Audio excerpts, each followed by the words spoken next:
I'm a junior communication and culture major with a focus in applied speech and a psychology minor from Rockford, Illinois. Today I'm going to share an informative speech with you. How many of you in the audience have ever been to or near Howard's Rankin Chapel? How about Cook Hall? What if I told you that each of these buildings had a strong connection to the Baha'i faith? The Baha'i faith is a world religion that has a unique history with Howard University, unknown to much of Howard's population. Today I will inform you of what the Baha'i faith is, a brief history of the faith and its founders, and how the faith is connected to Howard University. As members of the Howard community, you may know that Howard has a rich history. However, today might enlighten you to a part of Howard's legacy that you never knew existed. Growing up in the Baha'i faith, I have a good knowledge base accompanied by further research to explain this topic from an authentic perspective. To begin, let me tell you what this religion is all about. The Baha'i faith is a world religion that teaches about the concept of progressive revelation.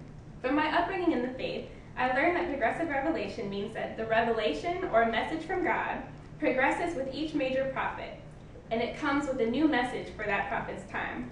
The faith teaches that each of the major prophets, including Krishna, Buddha, Zoroaster, Abraham, Muhammad, and Moses, and Jesus Christ, were sent in chronological order with a message for their time. The main thing to focus on with progressive revelation is that each prophet was sent from the same God.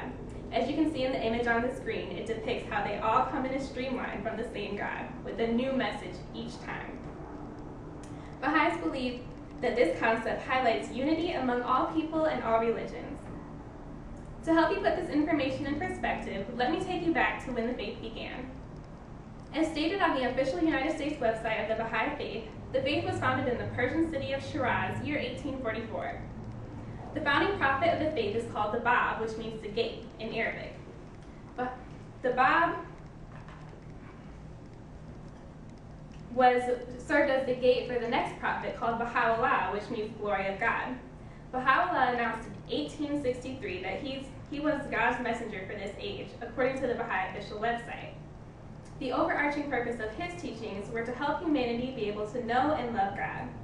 More specifically, Baha'u'llah's message for our time strongly focused on equality of men and women, equality of all races, and the importance of living a life of service.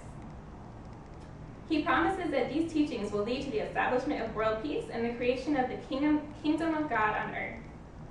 There are millions of followers of the Baha'i faith all over the world. The official website of the Baha'i faith highlights images and activities of numerous groups as they strive to achieve world peace. Now that you have a better understanding of this faith, let me bring the topic a little closer to home. In interviewing Judy Moe, who has conducted extensive research on the history of Baha'is in Washington, D.C., I was informed of some little-known facts about the faith's connection to Howard University. How many people knew that Cook Hall was named after a Baha'i? I didn't know until I conducted this research.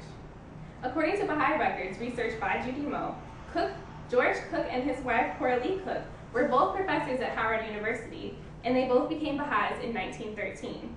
A fun fact, my own ancestors, Joseph and Pauline Hannon, were the first to teach these two about the faith.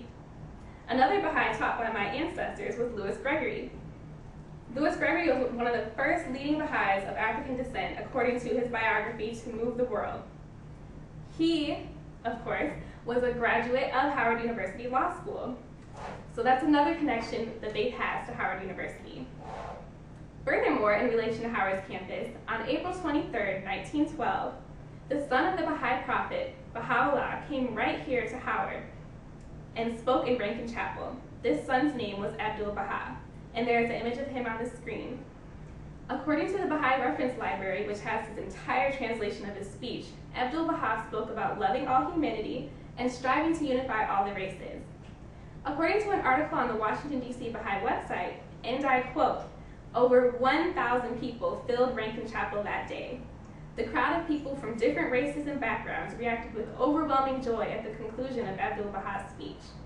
Mind you, during the 1800s, integration was far from the norm, so having this multicultural group here at Howard in our Rankin Chapel was a huge deal. The event is actually commemorated every year in the spring here at Howard. So this information highlights some of the historical relationships between the Baha'i community and Howard University. In closing, I have described to you the basic principles of the faith, a brief history of the faith and its founders, and listed several people and events that connect the faith to Howard University. The Baha'i faith is followed by people across the globe, but has a special connection to our university that many students and faculty know little about. Now that I have shared information with you about the Baha'i faith and its relevance, I will leave you with a quote from the son of the Baha'i prophet that sums up the beliefs of this faith. God has sent religion for the purpose of establishing fellowship among humankind and not to create strife and discord. Abdul Baha. Thank you.